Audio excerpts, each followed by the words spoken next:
we have to sit back once in a while and ask ourselves, how clearly do we really see our customers? How much do we actually know about what's important to them from a sales perspective, or a service perspective, or a marketing perspective? And the question is, what is the danger if our understanding is not complete about that customer? What if we're really not understanding what's important to them from a perspective of what channel they like to do business with us in? Or what if we don't understand the type of service they're expecting versus the type of service they're receiving? And it led me to conclude several years back that it's very important to really begin to see clearly what is important to the customer. Because ultimately that's going to drive the products and services and how your go-to-market strategy. So I wrote this book, The Definitive Guide to Social CRM, to try to address some of these questions. And as you know, for me anyhow, social CRM is nothing other than the integration of CRM, customer relationship management, and social media. And in that regard, it integrates two pieces of what I consider to be the big picture. On the one hand, we have the customer relationship management side, where the focus is largely on transactional things that we've done with the customer. What have we sold them? How have we serviced them? What marketing programs are they on? What opportunities have we identified? What activities or follow-up we have to do, etc. And that's very important because it helps us know the customer. But we have a second side, and a more important side as far as I'm concerned, and that's the social media side. Because people like to talk. People like to share stories. People like to do peer-to-peer exchange. And what we find is as we talk to people, ideas can come about, better ways of doing things. We can hear complaints more clearly. And that's the attitudinal side. Not what have I done with your company in terms of buying or servicing or marketing. How well do I like to work with your company? How much do I enjoy doing business with you? What do I like about your company? What don't I like?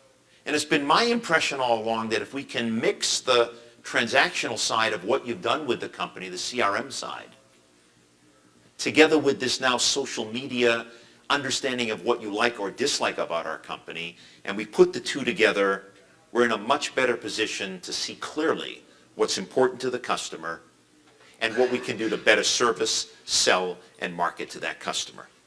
So with that, I just leave you with one final slide as we move on to our second part, and that is the four-step methodology that I created in the new book, The Definitive Guide to Social CRM. In step number one, what we're going to do is we're going to listen to both public communities, social media communities, the Facebooks, the Twitters of this world, but we're also going to listen very carefully to private social communities. These are invitation-only communities. They're built on a slightly different platform, but they serve the same way. You have dialogue or forums. You have polls. You have contests. You have the ability to ask the expert questions, the same type of social context. And what we're doing in step number one is we're listening to what people are saying about the company or the customer. You remember the Marriott Ritz-Carlton story in Las Vegas.